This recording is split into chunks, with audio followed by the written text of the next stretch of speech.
Good morning, everybody. You're very welcome. So just bear with us for a couple of minutes now, and I'm just going to go on mute while we wait for everybody and all the participants to log in. I can see there's a number of people still logging in and trying to get on. Okay, thanks a million for your patience.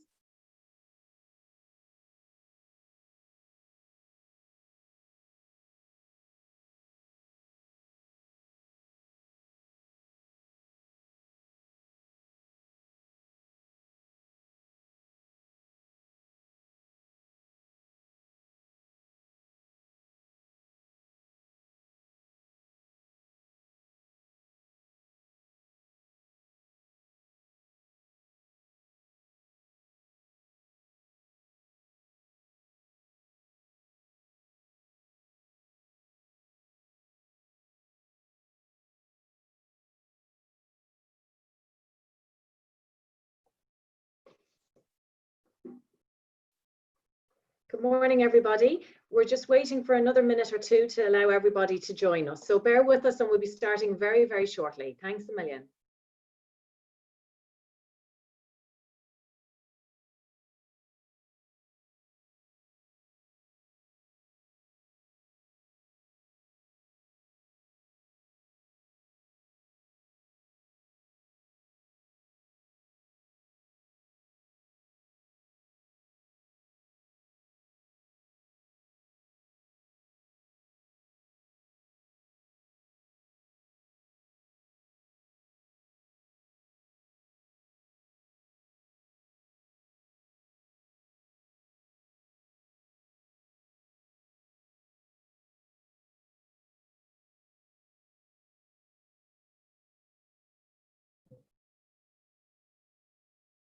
Good morning, everybody.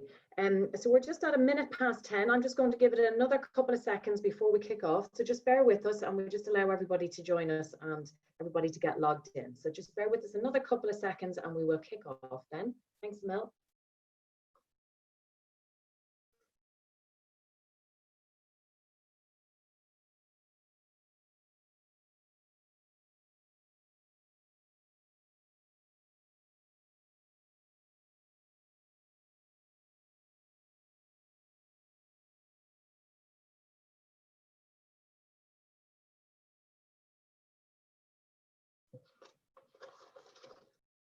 Okay, so good morning again, everyone, and you're all very welcome. We're about 10:02 and we're going to kick off this week's webinar now. So as I said, you're very welcome. This is our 4th week and our final week of our SME Recovery and Growth Programme. My name is Shona McManus. I'm the CEO and owner of an SME company called Osborne. I've been hosting delighted to host the programme of webinars with the chambers and the skill nets for the last couple of weeks as a member of all 3 chambers. So as you're all aware, this programme has been fully funded by both the M1 skill net and the Dundalk skill net, and it has been delivered to you in conjunction with the County Meath Chamber, the Dundalk Chamber and the Drogheda District Chamber as well. So we have over 340 people registered on our webinar. Not everybody is participating in terms of those numbers live. However, every business who has registered to be part of this program will receive a copy of the recorded webinar at the end of the program. So I'm just double checking there to make sure that I am recording, and I am. So a little bit of housekeeping, please. So if you can keep your mics on mute, we are in webinar mode, so they should stay muted, but just in case, make sure they're on mute at all times. We are recording this session.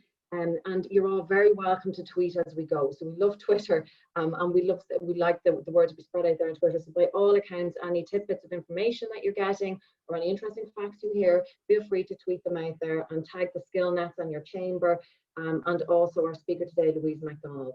We get through our webinar this morning. Please feel free to put in questions into the Q&A function, please. And then the chat, just keep the chat for general chat or comments as we go. Any questions, please put them into the Q&A so we don't miss them, because we do want to make sure that we get everybody's question answered today for you, and we might miss them in the chat. So into the questions, into the Q&A. So just a little recap before I introduce you to this week's speaker. So in our first week, we had Professor Brian Harney talk with us about strategy. And Brian, as you're all aware, is a professor with DCU Business School. And Brian really was talking to us about really standing out of our normal thinking and our normal space reflect, refresh, and renew. And a three kind of framework, three orientated framework, three peer framework. Which was a really insightful session. In the second session, then the second week, we had Brendan Binchy speak with us in relation to finance. And again, Brendan was talking with us about mastering our environment and our business as it is now in our new norm, waking up the entrepreneur inside us again. And he used his rocket ship framework in terms of just having a very practical framework to work with, to look at, to review your business, and also turning common sense into common practice. In week 3, last week, we had Fergal Brophy with us. Fergal works with the UCD Innovation Academy, and Fergal spoke to us about creative thinking and innovation. And his main focus for us was really, again, using a 3-stage, was to really look at our new norm now and to look at repurposing our products and services and to reimagine and to rethink what our future is going to be. And he said to us, innovation is simply a new or different way of doing things that creates value. So it was, again, a very interesting session last week. Think big, start small, and learn fast, were his words of wisdom that he shared with us. Again, lots of notes taken this last week. So this week, for a final week, we have, I'm absolutely delighted, we have Louise McDonnell with us this week, and Louise is going to talk with us about digital marketing. If you bear with me, I would like to also read Louise's bio to you, because Louise is very, very experienced and is going to share a lot of knowledge with us today. So she's an expert digital marketeer and a social media speaker and a Facebook author. So Louise is the author of Facebook Marketing and also The Essential Guide, and she's founder at sellonsocial.media, an online social media training platform for business owners and marketing professionals. She's been training businesses how to use social media, for example, Facebook, Instagram, Twitter, and LinkedIn, since 2009. She's trained over 14,000 people in the last 11 years. 7,000 over the last 12 months. So that's a lot of help Louise has given businesses and individuals in the digital marketing space. She's been voted one of the top worldwide 50 Facebook marketing bloggers by FeedSpot and Springboard.com. I'm sorry, beg your pardon, Springboard.com listed her as one of the top 108 digital marketing experts worth following. Blogger Local listed her as one of the top 10 worldwide Facebook experts. So she regularly speaks at events in Ireland and abroad on the topic of social media, and has delivered training for Enterprise Ireland, the local enterprise offices, and also Fáilte Ireland. So, and today she's going to speak with us in relation to digital marketing tactics post-COVID. So I'd like to introduce you now to Louise McDonnell. Louise, if you'd like to come in. Good morning. You're very welcome, Louise. Over to you. Thanks very much. So just wanted to, share my screen now and get my presentation. Whoops. To who can share? I mean, oops a daisy now till I just get this working. Okay, sorry, never mind me. I was trying to change the settings. Okay, everyone. So I am really happy to be here this morning. First of all, I just want to start off by thanking Shona for hosting and being a wonderful host. I've tuned into some of the trainings over the last few weeks. I also want to thank County Meath Chamber, Drogheda and District Chamber, Dundalk Chamber, Skillnet and M1 Drogheda Skillnet, Chamber Skillnet for organizing this wonderful series of webinars. So I suppose what I want to do is just in the chat box, just to get us all warmed up, just for literally 30 seconds, can you just throw out just your comments on what ways you think COVID will going to continue to affect your business from now until the end of 2020? So just be interested to see what your predictions are. And then I'm going to go through, after that, what I'm going to go through is the impact that COVID has had on digital marketing. We're going to think a little bit about our new reality, and then we're going to talk about how we can adapt. But before we do that, I just want you to do a little bit of the work before I do some of the work. So if you can just use the chat function, and let me see if I can see that. And yeah, so have we any chats there? So let me find the chats. Okay. Making my services more available as people adapting to Zoom. Absolutely. Uncertainty. Yes. Remote delivery of projects, accelerate the move to online. Absolutely. The way we work, reducing sales and revenues, Barbara saying, hopefully we'll be able to help you with that today, Barbara, and give you some ideas of how you can pull back some of that. day-to-day sales on hold due to contact. So what are the people? Ongoing uncertainty, restrictions, and decreased productivity. Okay, so yeah, so there is a lot of negativity out there. So look at, thanks so much for sharing that. But what I want to do today is paint a picture for you of how you can adapt your digital marketing strategy to maximize sales across your business from now to the end of 2020. And what I'd like everyone to do is, as you know, you've taken this time out from your day, take the time now and have a little list in front of you and write down 5 key takeaways that you're going to implement after this training. So write down those takeaways as the training is going on, and hopefully if we have time at the end, maybe you'll get an opportunity to share some of those. So yes, we're in a negative situation, but let's try and work on the positives, and let's try and look for the opportunities, because with every threat there is also an opportunity. I'd love to connect with you. I'd love for you to connect with me on social media. So if you're looking to find me on Facebook, it's facebook.com/Louise McD Social. On Instagram, it's instagram.com/Louise McD Social. On Twitter, it's twitter.com/Louise McD Social. And on LinkedIn, it's linkedin.com/in/ you can guess it, Louise McD Social. So let's get moving on with this training. So yeah, we're going to look at the impact of COVID. We're going to look at a new reality, and we're going to look at how to adapt. So here we have some stats that I have researched on how COVID has impacted us. Now, bearing in mind, we're not out of COVID. We're still in the middle of this. We're kind of in the middle, I believe, of between the first wave and the second wave. But anyhow, let's move on from that. So what were we doing during the COVID pandemic? Well, 35% of us were reading more books or listening to more audiobooks. This is in Ireland. 18% listened to more radio, and 40% spent longer on messaging services and social media. Now, I, for one, really believe that there was a huge increase in the use of social media during the pandemic. So when we could not go, do you remember when we were in the 2-kilometer restrictions and we literally could not even go visit our friends? We could not visit our family if they were outside that 2-kilometer boundary. And so what a lot of people did was they turned towards using social media. And this is backed up in the stats that we're seeing that are beginning to emerge. For example, during Italy's lockdown, Facebook reported that the messaging across their platform increased by 1,000%, which is absolutely phenomenal. So as business people, why is that important? Well, because we know that our customers and prospective customers were hanging out more on social media. So that's important.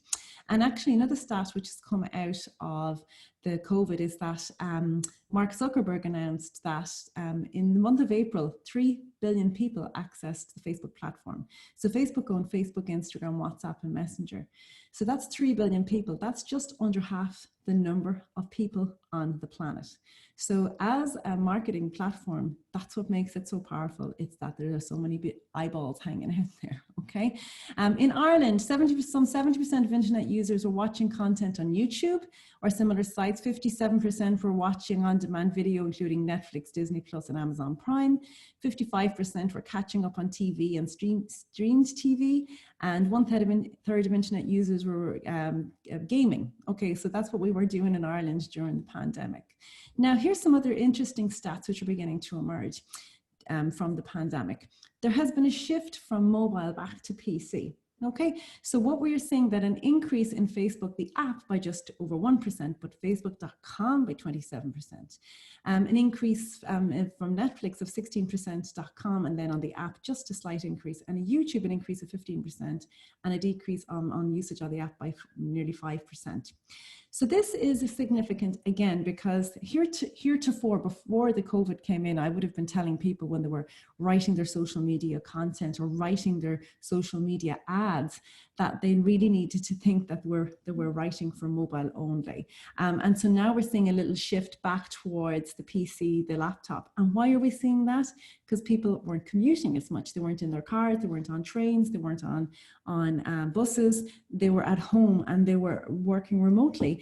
And so they didn't have someone standing over their shoulder, and they were having a little look, as they were entitled to in their own time, on Facebook.com. So again, That's just important. There's a few little things you need to consider when you're writing your copy, because if you're writing your copy for mobile, it's one thing, for desktop, it's another. And just one thing which drives me nuts, I just have to say it.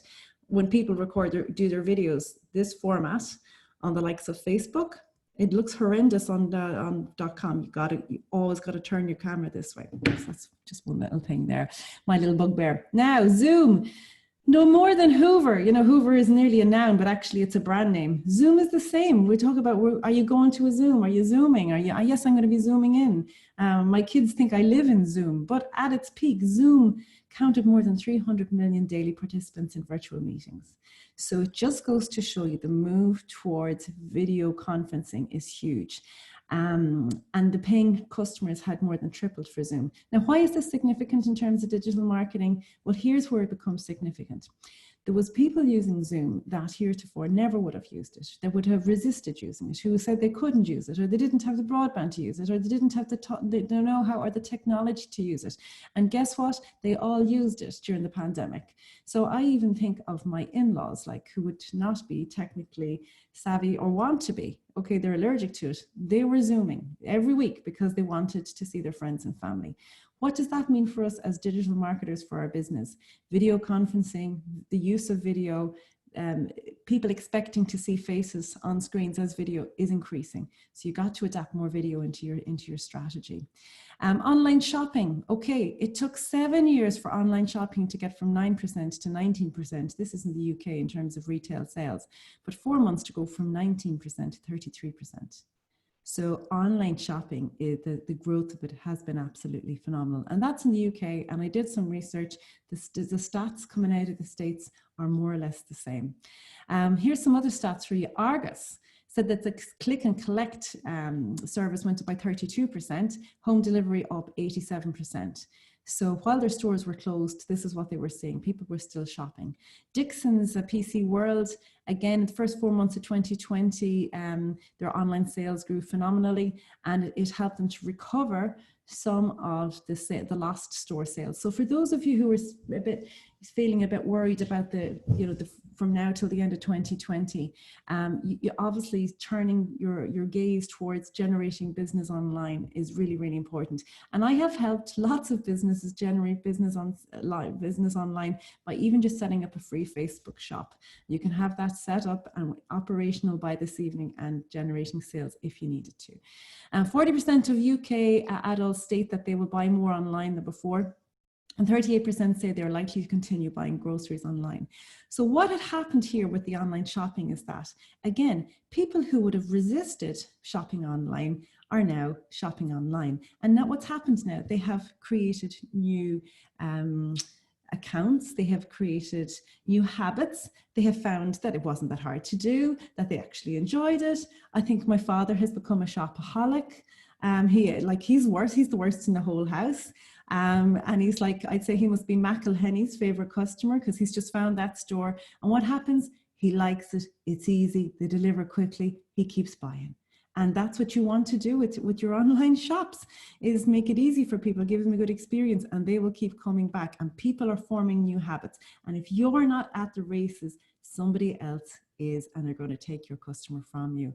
Remote working, almost half of the population were impacted, okay? And 34% of those started working remotely. So again, people whose bosses would have said, you are never working from home, had to work from home. And guess what? It didn't turn out that bad, and they found productivity didn't go down that much, and that they had happier employees who weren't spending 10 hours a week in their car, and all of these things are going to impact on the future, because all of a sudden businesses are looking at the cost of their buildings, in city centres, going, really, do we need that? If we let them work from home a certain amount of the time, could we, just have a meeting base for people to hook up?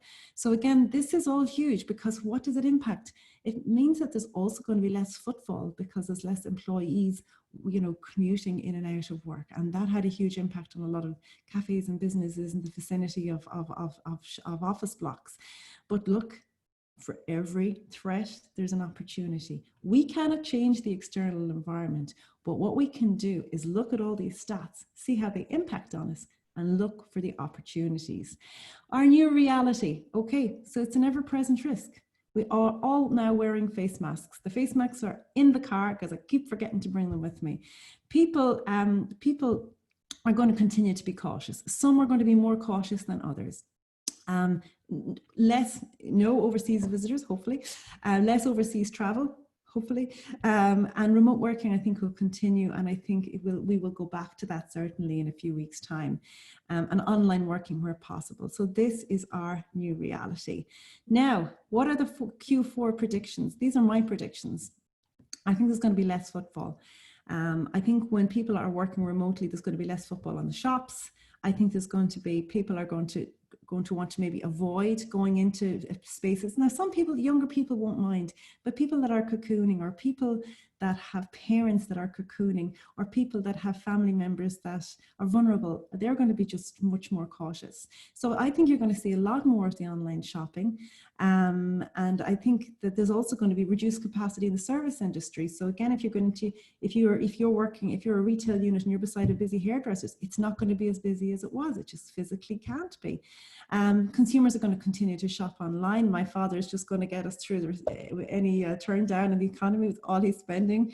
And then I think as well what will happen is that you will see people research what they're going to buy, so even if they're used to going to shop A, B, and C, they're going to want to research what they have online and then maybe go to the shop and pick up the stuff. So they're not going to be hanging around in the stores.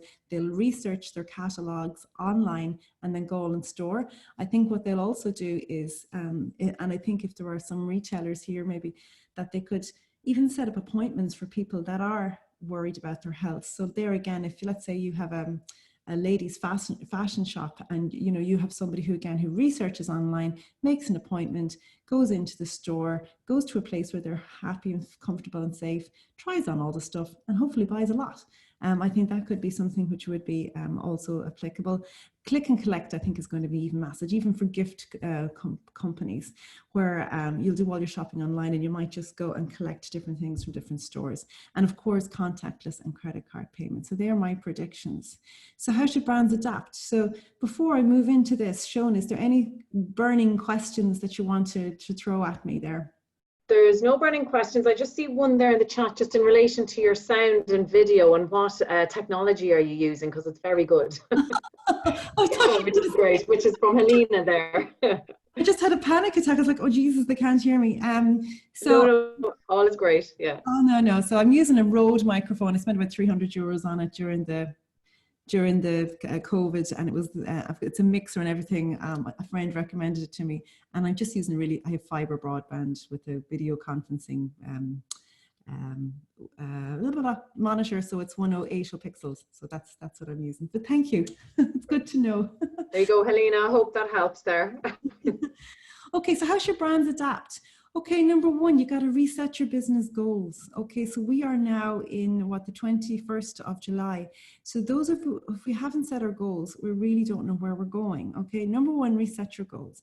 Then we really need to embrace e-commerce. So whether that is full e-commerce or whether that's driving people to our website so we can get them to fill out inquiry forms, or just to send us to pick up the phone and call us, we really need to embrace using online technology, using websites, or if you're not using your website, maybe using your Facebook page or your LinkedIn profile. And then we got to adapt our digital marketing strategy. So I just have some recommendations that I'm going to go through in terms of optimizing your website or your e-commerce store. We're going to look a little bit at search engine optimization. We're going to look at what Google ads are, email marketing, social media, and social media advertising, and then measuring return on investment. Okay, so I do a lot of coaching. I do a lot of training, but I also do a lot of coaching. So I love the coaching because I get to really sit down and find out where a business is and what they want to achieve. And one of the most common things that I talk to people about, and it really surprises me, is that they don't have their SMART goals in place. Now, what I'd be saying to you is, like, if you haven't defined what the goal is, where you want to end up, it's very hard to figure out how you're going to get there. So what I would really advise everyone to do is to sit down and think about even if it's between now and the end of the year, where do you want your business to be? So you want your goals to be specific, okay, measurable. So what I tend to say to people is you got to have numbers in them, because if you don't have, I don't want to say, oh, I want to increase sales. That's not good enough. It's I want to increase sales of this product by this much, and need to be achievable. So what I'd be doing is I'd be looking at month on month how sales went. Compare this year to the equivalent period last year, and set those goals so that they're high enough that you're aiming for them, but not too high that they're going to, you're going to give up because it's unrealistic, and have a time frame associated with them. So you should know for product A, B, C, or however you break down your business, however it works for your business, what the goals are in your business. And if you have people working for you, they should know what those goals are too. So and set it, like, in management, it's really important that not only do you communicate what the goals are, but if you say to your employees, look, if we get there, if we achieve these goals, here's the little bonus at the end of that's there for everybody for recognition of that. And if you're a sole trader, okay, which I am, I work by myself, I have a virtual assistant, but I work mostly by myself, and I set goals for myself. And when I achieve those goals, well, I tell myself, there you go, Louise, off you go to Brown Thomas and get yourself something nice, because that's what you've worked towards. So it's really important to keep motivating yourself and to have those goals, because other times what can happen is that you'll meander along, okay, and you could find yourself just not making much progress within your business. So the starting point for any social media or any digital marketing campaign, or any campaign, is to set those goals. Because if you haven't figured out where the end is, how are you going to know how you're going to get there? And at the end, when you reach that point, or at the end of the period, you won't know, well, how did I actually achieve that goal, or did I have to get close to achieving it, or the campaign that I implemented was it good or not? So setting the SMART goals are absolutely the starting point. And so many businesses come to me and they're working on their social media and they'll say, oh, I'm not really getting the results. I'm like, okay, so what are you trying to achieve? And they haven't defined it. So you won't get the results if you haven't defined what you want to achieve. Okay, so what we're going to look at then in the context of digital marketing is we're just going to have a little diagram here. So what we're going to do is we're going to first of all look at your website or your e-commerce store, and I have some recommendations that I just want to make here today based on conversations that I have through my coaching all the time. So these are the common things that pop up all the time. So just got some recommendations on your e-commerce store. And then after that, we're going to look at search engine optimizations. That's Google search. We're going to look at Google ads. We're going to look at social media. We're going to look at social media ads and email. So what happens is that your website is at the center of everything that you do, or your e-commerce site. So if that's where you're driving people to convert them, then what you need to see in terms of your digital marketing strategy is these are all other channels that you are using to drive traffic back to your website. Now, if you don't have a website, that's fine. You may just have, let's say, a Facebook business page, and you may have a Facebook shop on that. That's totally fine too. So that becomes the center point, and then everything else you're going to be driving as much traffic to this place where you can do business, where you can convert customers. Okay, so we're going to look first of all at just optimizing your website. Okay, so the arrow is pointing to the website. First things first, if your website's a few years old and you haven't upgraded it in a while, you may not have an SSL cert on the website. You need to get that sorted. If people come to your website and they don't see the little lock and key there, and they don't see the HTTPS, S is for secure, they won't trust your website, and it'll be a bad representation of your brand. So if you don't have this SSL cert on your website, get it sorted. I have come across lots of businesses that I've been working through the business continuity vouchers, and they have e-commerce stores, they're a few years old, and they don't have this. So that's number one thing. If I don't see an SSL cert, I will not buy, and lots of people are like me. Now, second thing, okay, and this is the most common conversation I have with people. It's really important that you blow your own trumpet, okay? Differentiate yourself. Why would I do business with you? Don't keep it a big secret. I hear lots of, I don't want to be boasting. I don't want to be boasting. Boast. You need to tell people why they should do business with you. I was talking to a business last week, and they were telling me how they were the only ones who had this and the only ones who had done that. And they were, but like when I got to their website, I was like, I have no understanding of that when I go to your website. So when somebody comes to your website, you need to really quickly differentiate yourself and your offering, your products and services. So when I go to your website, like that first image or video, the headlines, the subheadlines, that first paragraph of text, I need to really understand why it is I should do business with you and why you're different. So what I often say to people is, imagine now, so I'm just going to pick on Shona for a moment. So Shona's she's always been recruitment, right? So imagine I decided that I was setting up a McDonnell recruitment, and I was going to compete with Shona, right?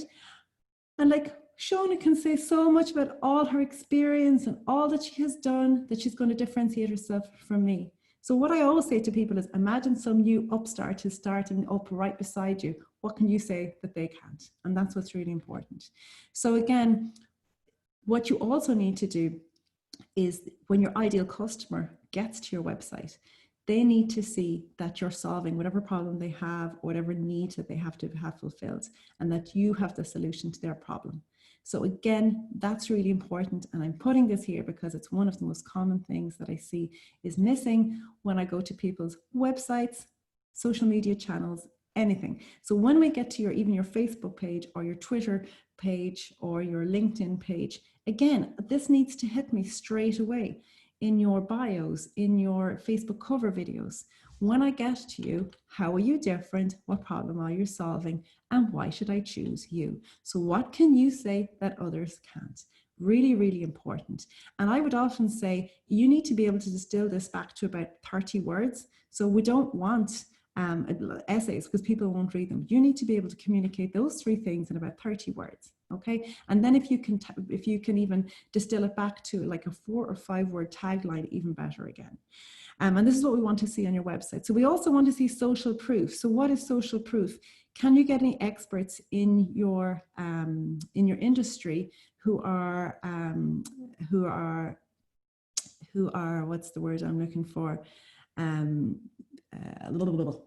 Can't think of it. Can you get experts in your industry to just give approval for your products and services?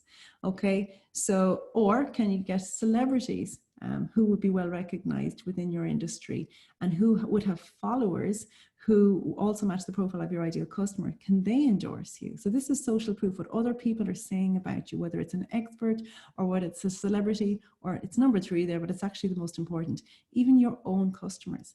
So what can you get your customers to say? And if you can get your customers to send you in a nice little video telling how you have helped them and how brilliant you are, that will work really, really well. And you'll be able to use that not only on your website, but also across your social media platforms. And if you get lots of testimonials, you'll be able to slice and dice them together and put together some wonderful content. So social proof is really important because it's not just what you say about yourself, it's what others say about you. And then I would say that make sure that when somebody comes to your website, that the images and the videos that you're using represent your ideal customer. So they need to feel represented straight away on your website. And then video, users spend 88% more time on websites that have videos. So again, you'll be embedding videos from let's say YouTube or Wistia or any of those video hosting platforms onto your website. And that really helps not only hold traffic on your website, but it also helps your websites perform better in search. And then make sure that your website is responsive across all different devices.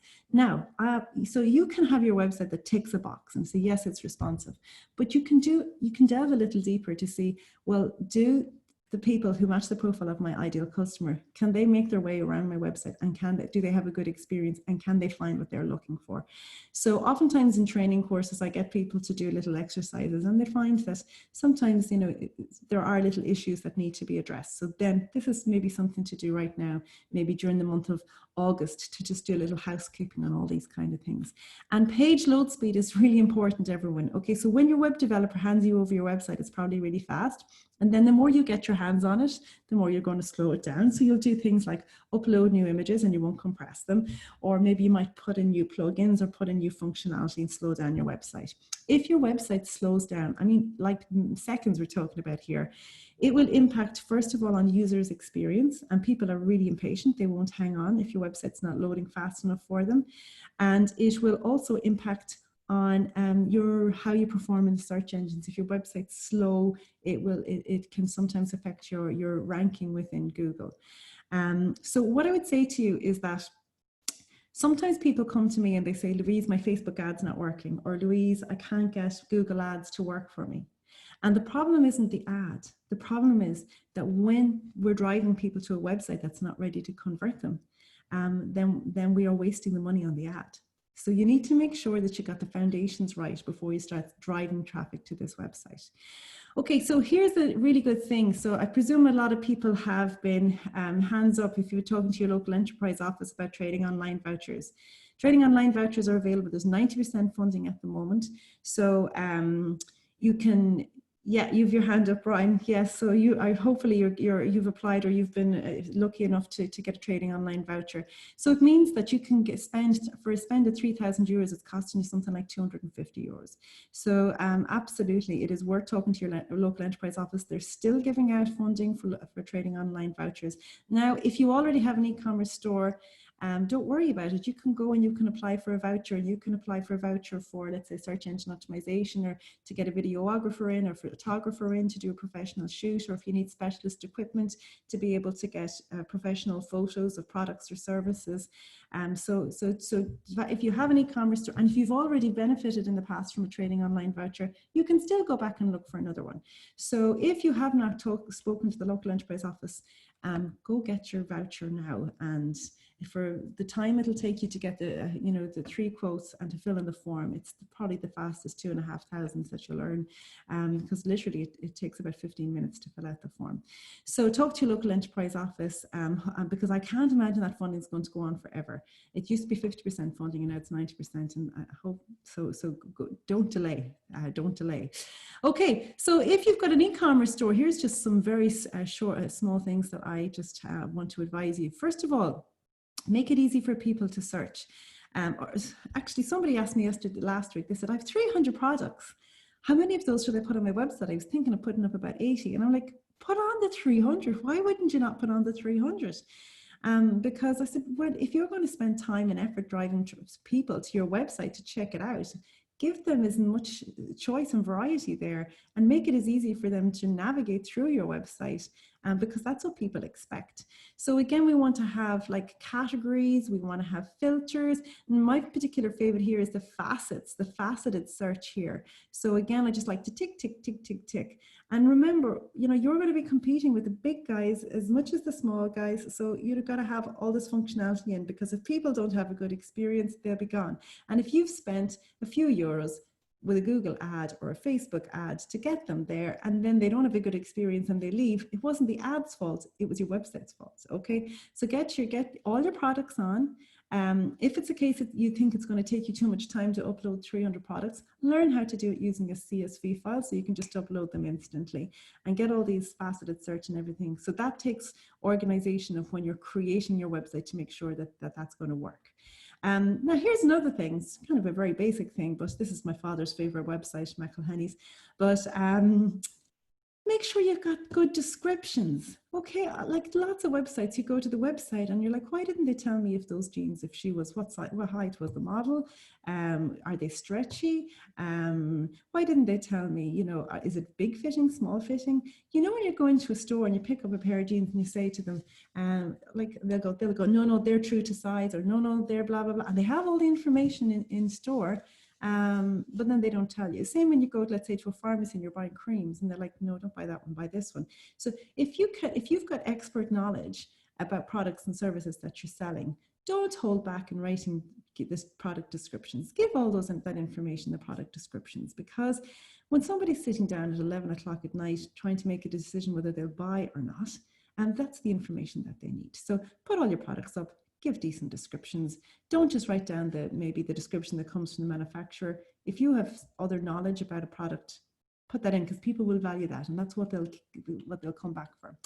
Make sure you got Google Analytics installed on your website. Google Analytics is going to tell you how many what traffic is coming to your website, where that traffic is coming from, how they're finding your website, how long they're spending on your website, how many pages they visited on your website, what the entry page is, what the top exit page is, what device they're using. And if you've set your goals up, like where, if you're getting purchases, where those purchases are coming from. So having Google Analytics on your website is really good, but in order for it to be effective, you got to check in and look at them. Look at the analytics. If you are doing Facebook ads, you're missing a trick if you don't have the Facebook pixel on your website. The Facebook pixel is not the F link which links you to your Facebook page. It is a piece of JavaScript code which you install, or you get your website developer to install in the website header in the back end of your website. And it performs two very important functions. Number one, it allows you to create audiences of people that have visited your website so that you can remarket to those later on within Facebook ads. Okay, so have you ever gone onto a website and looked at, well, I'm just going to use, let's say, address, okay? And then you go around Facebook, on Instagram, and that address follows you around. You think, geez, it's meant to be, okay? And you buy the address. That's the Facebook pixel doing its job. Same thing if you, let's say, look at a hotel on, let's say, a hotel booking platform, and then that hotel room follows you around, okay? So my husband was sitting down on my laptop the other night while we were watching television, and he was looking for step ladders, okay? But I was logged onto my Facebook on that laptop. And so I was like beside him on my phone, and here was ads coming up for step ladders. And that's the pixel doing its job. So for two functions, it allows you to create an audience of people who've been to your website that you can remarket different messages to them. And the second thing that it does is that it allows you to optimize your ads for conversions. So not just, so you were saying to Facebook, when you get someone to my website, a conversion is when they purchase, and actually it does do what it says in the tin. So make sure you got the Facebook pixel on your website. Again, if you're using Twitter ads, you want to have the Twitter website tag. It does very similar thing on your website if you're using Twitter ads, and then the same thing with LinkedIn. So this is stuck. So LinkedIn insight tag as well. So you need to have, if you're using LinkedIn ads, you need to have that insight tag on your website. They're not as, the insights or the LinkedIn and the Twitter ads aren't as good as the Facebook ads, because they're not me, but they're still worth looking at. This is just freezing on me here. Okay, so poll number one. So I'm just gonna stop share and I'm going to run a poll for a second. Okay, so let me find poll number one. Okay, now, so poll number one, e-commerce readiness. So I'm going to ask you 3 questions here. Number one, just do you want to see, have you got Google Analytics or equivalent installed on your website? Yes, no, or you don't know. Do you monitor website traffic? So not only is it installed, but are you using it? Yes, no, or don't know. And do you have social media tracking code? So that can be either the Facebook pixel, the Twitter, or the LinkedIn tag. So I'm just going to launch poll and allow panelists to vote as well. So let's just let that launch for a second. So while we're just waiting, we're going to give that literally 30 seconds to go. And any questions there for me, Shona, when? No, Louise, no questions at the moment. So let me see, there's a lot of talk there in the chat just about the online trading voucher, the trading online voucher. So Meath is closed off at the moment for applications, so they've probably used all their funding, but I do think there's more funding en route. Actually, I've just texted my own contact there in the enterprise office as well, or the Leo office, to see what is happening with funding. And then I just see a comment here from John. If you've not had a voucher before, you need to attend an online course first. That is the most important thing to book. They fill up quickly, so you need to look at your Leo site and book on to the next available course. So that's good advice there, John, as well. So the Leo offices are obviously running an online session as well. So yeah, they're running them all over the country. So if you can't get into the one in your own local Leo, just check and look at the other local enterprise offices, because I know that one of 2 of the Leos put on massive ones of those. So I think there was like 500 attendees allowed. So again, just keep an eye out. Yeah, you do have to attend, but you know what? they're worth going to, because you're going to pick up some really good advice and tips on creating an e-commerce store and optimizing it. So again, so it's worth going. So this is really interesting to see. Thank you so much. Everybody is answering questions. Okay. Helena is just saying there, she can't scroll to the bottom. Are you getting answers on the bottom? I don't know if that's just Helena's computer or is it the polling? You're getting answers for the last one, are you? Yeah. It's on my screen here now because I'm in the chat. Yeah. So is Google Analytics installed? 64% yes, 17% no, and 19% don't know. So again, that's a nice takeaway from today. Get it on your website. Like, I absolutely love looking at my Google Analytics. You learn an awful lot from it. Do you monitor website performance? Again, so 58% are saying yes, that's good. 35% no, 7% no, don't know. Again, there's no point in having that analytic code there if you're not using it. And especially with the move towards e-business and e-commerce, if you're going to be putting more effort into your digital marketing, you got to see what's working, and your Google Analytics is going to give you a lot of those answers. Now, do you have the social media tracking code? So either the pixel, the Twitter tag, or the insights. So 15% are saying yes, 53% are saying no, and 33% are saying don't know. Now, this doesn't surprise me at all. So again, that's like one takeaway to put down on your list. If you're using Facebook ads, get that pixel on today, because you can't build those audiences retrospectively. So if you have been driving traffic to your website from a Google ad or from a Facebook ad or from a LinkedIn or whatever other ad or email marketing, and the people that responded and went to your website, if you're not able to identify those through an audience, a remarketing audience, you're missing a trick. So again, just something to end. Okay, just something to act on. Okay, so it's interesting to see. So only 15% have it on. That's interesting. So okay, so I'm going to go back to my.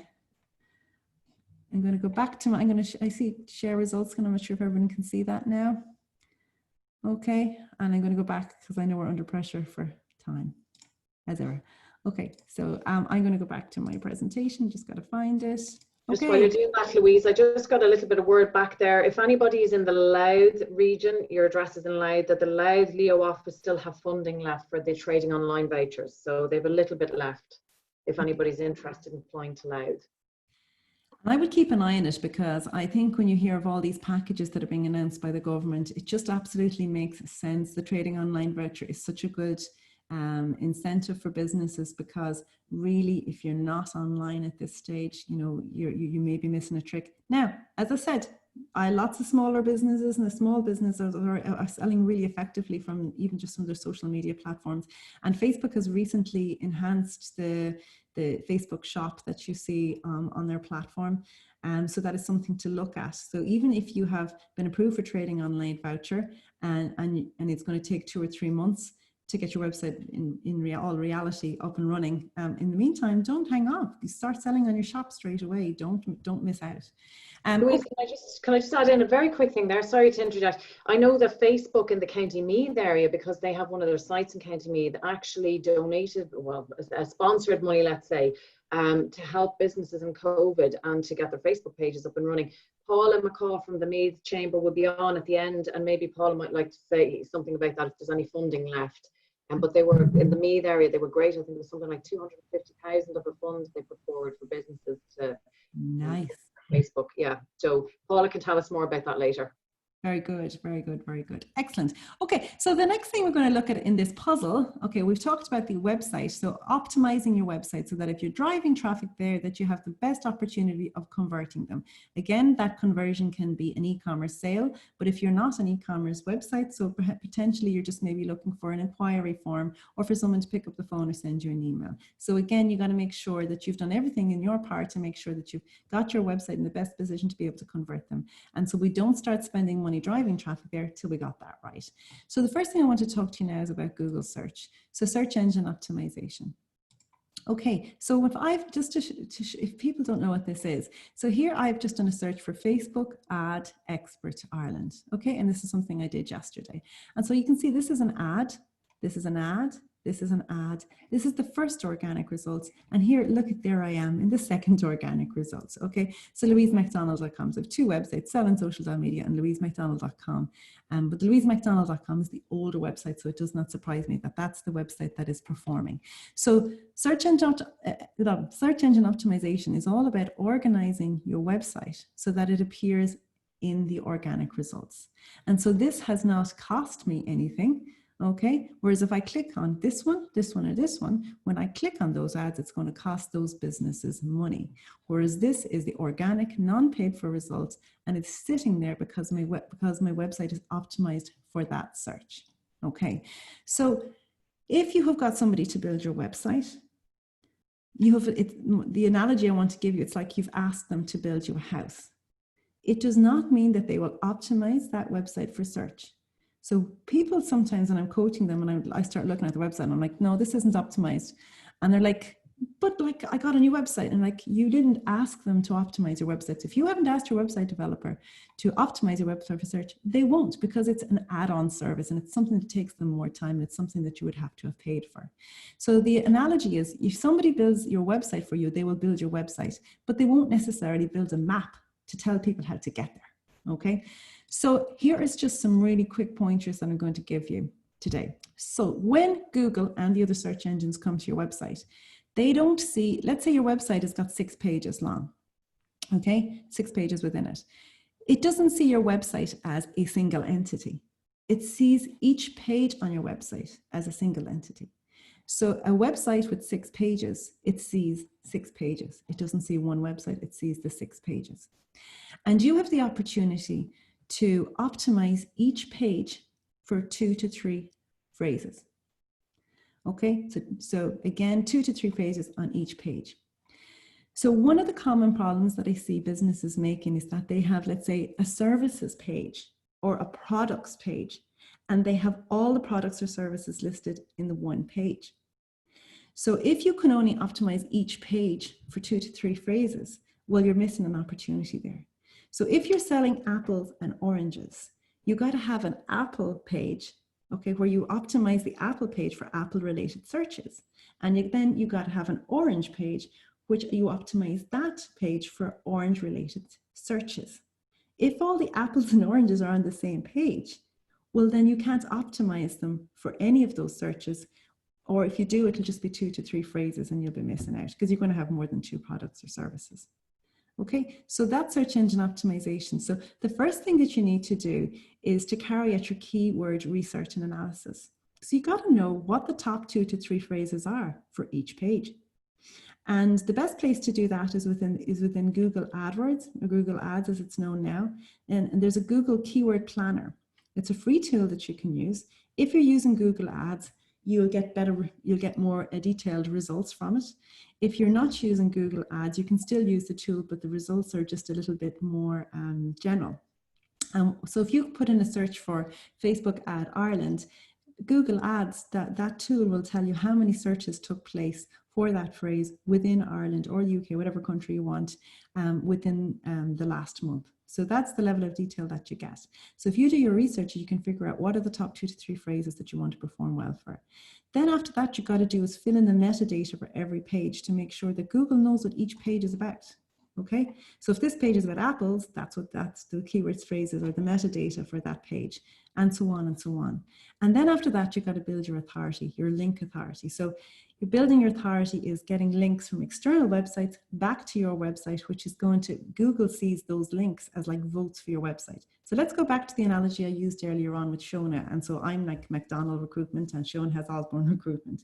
So let's say I set up a website and it looked very similar to Shona's, which I could get a web developer to do. And let's say Shona has hers optimized for the search engines, and I just literally copy the same optimization. I use the same phrases across all the pages even. And now we have 2 websites that look very similar and that have optimized similarly.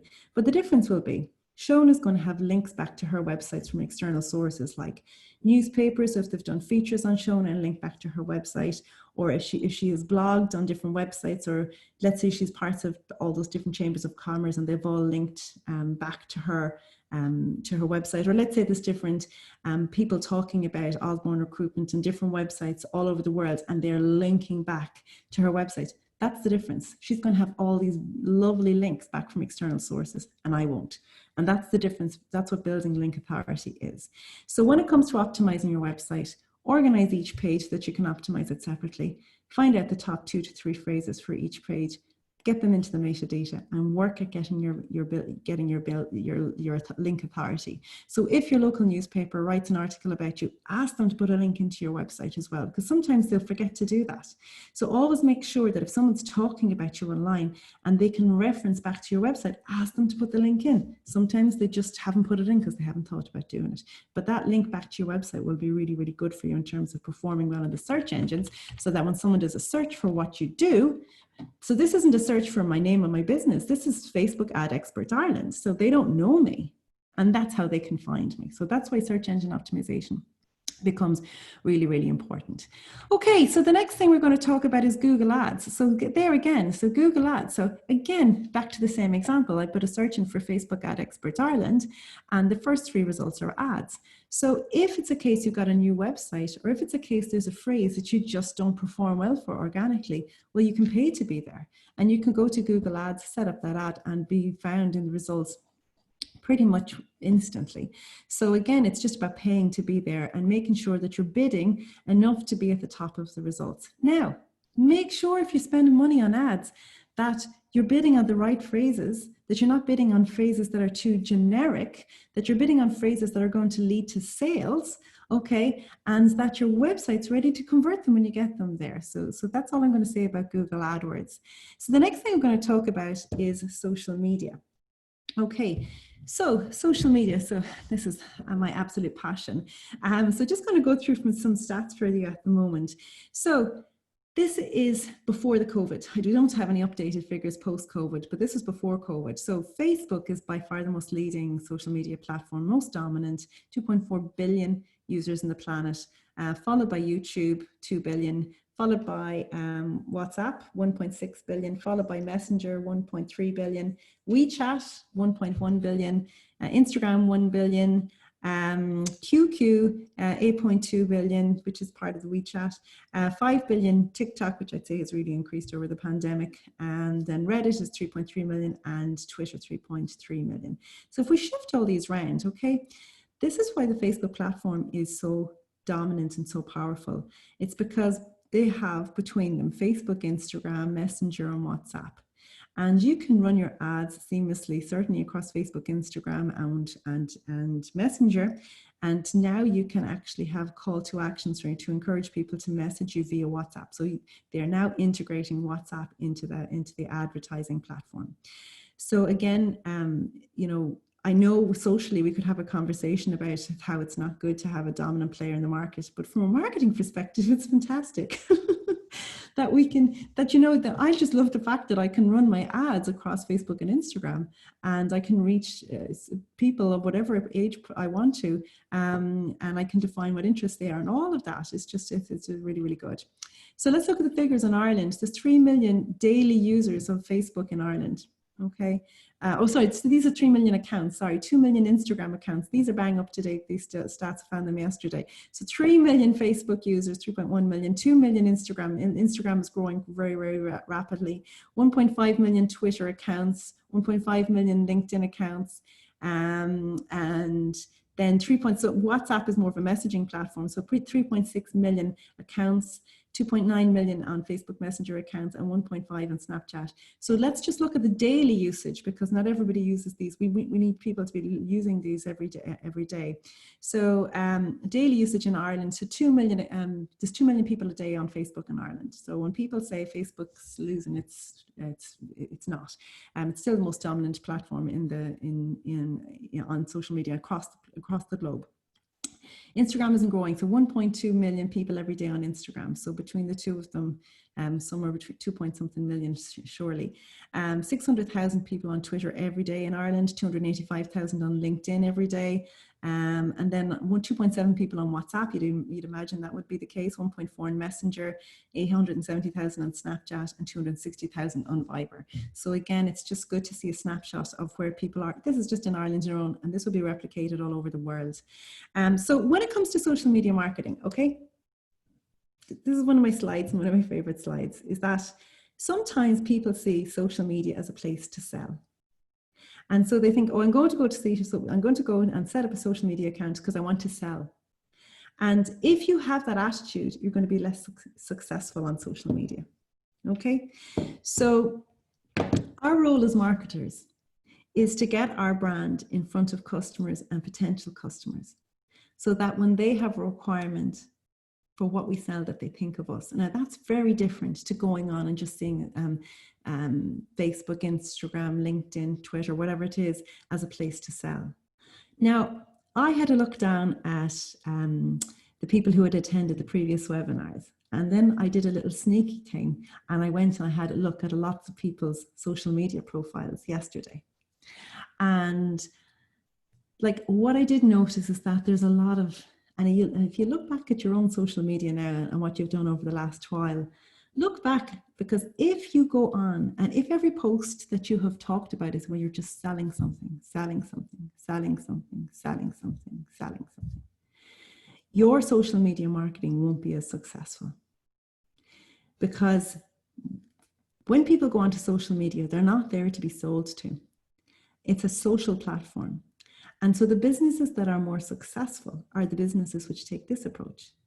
The approach is build a connection with somebody, differentiate yourself so that they know how you're different from your competitors, okay? And then when they have a requirement for what you're selling, they're going to think of you, which is very different to just sell, sell, sell. So the other reason that you need to not have this selling approach is that social media marketing is all about remarketing. So sometimes where people fall down when it comes to social media marketing is that they go, okay, there's my ideal customer. So I'm going to target people who are aged between 30 and 50 in Ireland who are into fair trade products, let's just say. And they have defined that this is their ideal customer. And so they say, there's my ideal customer. And so I'm just going to sell to them. And if you have that approach, you won't be that successful, because people need to hear from us between 9 and 18 times before they're ready to do business with us. So just hopping onto social media, identifying who your ideal customer is and trying to sell to them will not be successful. And if it is, the success rate will be so small, okay? The conversion rate will be so small.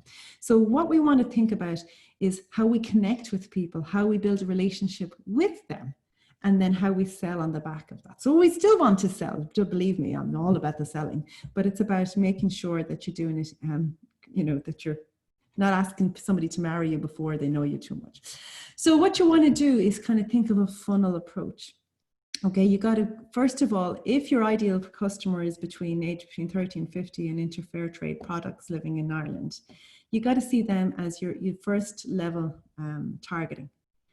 They're the first level, they're the first people that you're going to target.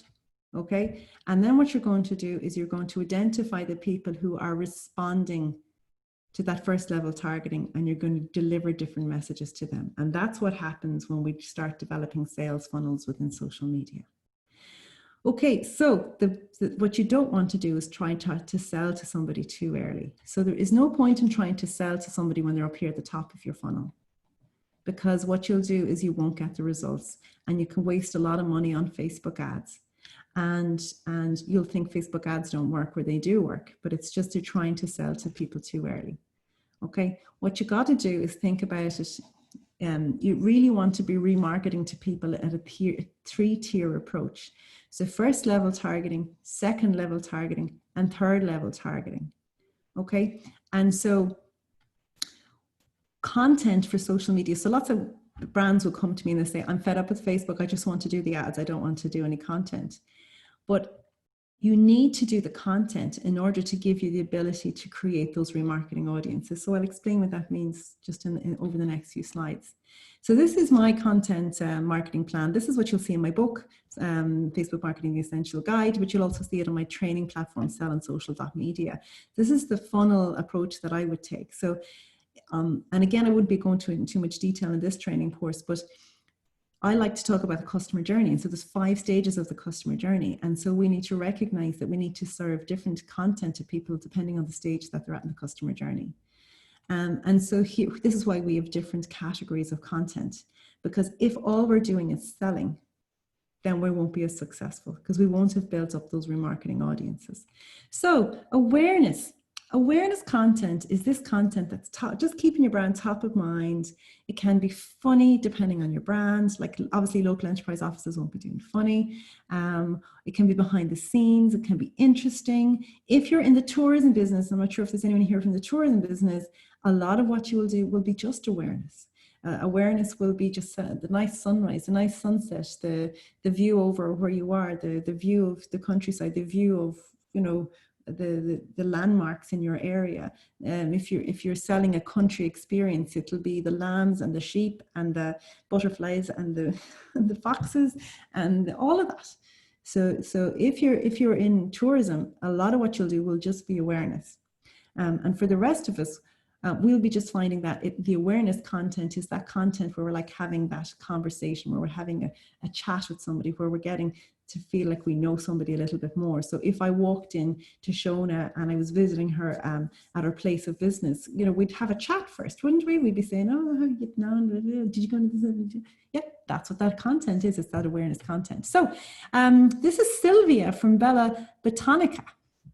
And this is one of I'm not sure if Sylvia's here today, but I really liked Sylvia's Facebook page. Now, I just had a look at the Facebook because I was on my desktop and I was too lazy to look over on Instagram as well. But I know that a lot of this content is also from on Instagram as well.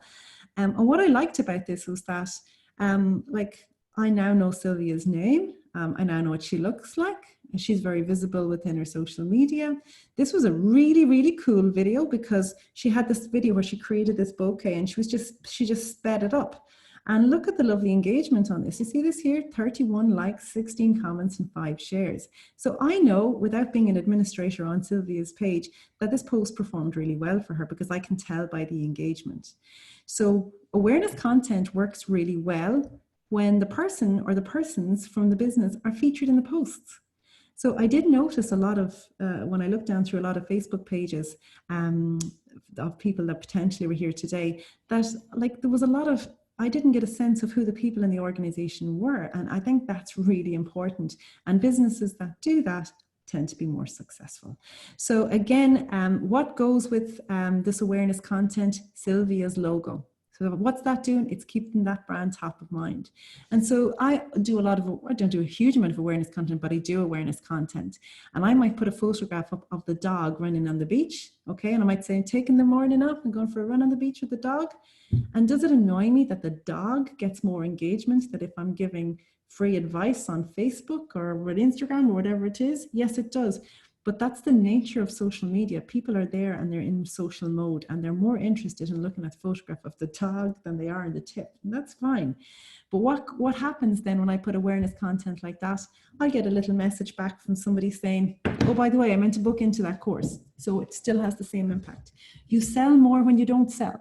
When you're not trying to sell, you sell more. And that's what awareness content is all about, keeping your brand top of mind. Drogheda Credit Union. I loved this one. Happy 50th birthday, Marie. What a fantastic post. Somebody's birthday and it obviously surprised her. And again, you can see really good engagement on this post, 40 likes and 8 comments. So when people tell you organic reach is dead, organic reach isn't dead. It's that you're putting out the wrong content. And like your awareness content will always perform pretty well. And that's what you would expect. So this is a good example of what goes with that post. Their logo goes with the post, keeping the brand top of mind. So somebody might go, oh, geez, I meant to go and apply for that loan. I'll go and do that now. Okay. Here we have Osborne. I am one Drogheda with Shona McMahon is so Shona. I loved this. This is such good content. And the Osborne Toilet Roll Challenge featuring a very special guest at the end. This is really good social media content because I tell you why. The video is very funny. The toilet roll challenge is very funny. And what do I even like the most about this? Featuring the special guest at the end. What are you doing? They're encouraging you to watch the video to the end. That's important, okay? That keeps people engaged. Anytime you got video, you got to do that little, oh, wait until you see what happens in the last second. And what goes with that post? Look, look, look, her logo. So that's keeping the brand top of mind. You sell more when you don't sell. Okay, next type of content is the consideration content. This is the strategic stuff, guys. The consideration content is really important because that content enables us to build the remarketing audiences. And we cannot build remarketing audiences if we don't have this consideration content. So consideration content is content which is going to help out our ideal customer. It's going to show them that we are the solution to their problems or to fulfill their needs, whatever that may be. So I really like this one from Boyne Holistic Clinic.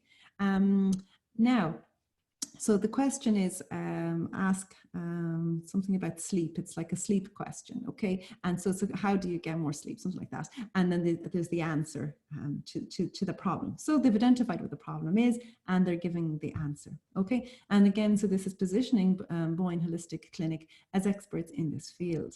Now, here's the thing. If this had linked back to a blog article on Boyne Holistic Clinic's website, and the Facebook pixel was sitting on the website, then you could create an audience of the people that just read that article. And what do you know about them? They have the problem that's in the question. And that is how you start building remarketing audiences, because you go, okay, we're going to do something around sleep. So we know that our ideal customer is first level targeting. They're probably aged between, I don't know, between 40 and 65. Okay. And these are the people with this, I don't know who your ideal customer is.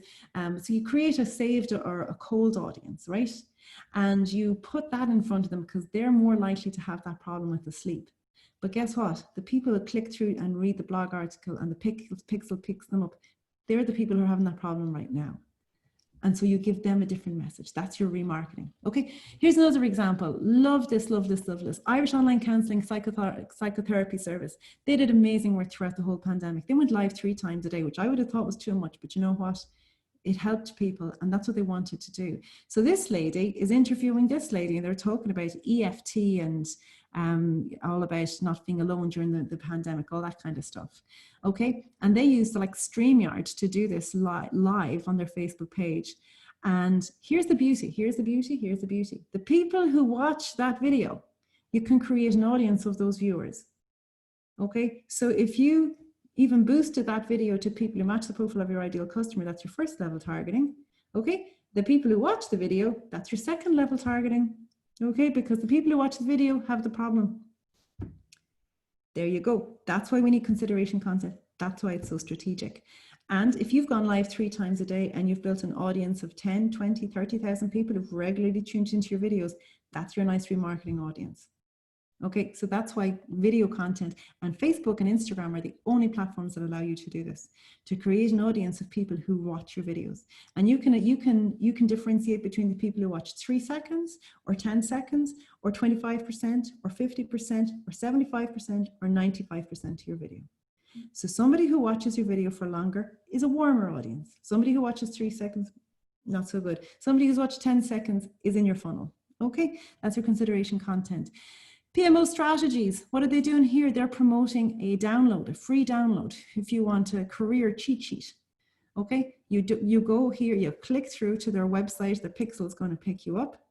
You download the cheat sheet, you're going to give them their email address. Okay, and obviously it needs to be GDPR compliant as well. But if you can give them a reason to want to get more emails from you, now they're on your list, and your list is your warmest prospects. Your consideration content is going to help you to drive that remarketing audience. Trained In, they did a series of webinars throughout the pandemic. They built their list by 1,000 people during the pandemic. Isn't 1,000 people of their ideal customer? Fantastic work. But you need the consideration content to do this. Okay, that's why consideration content is so strategic.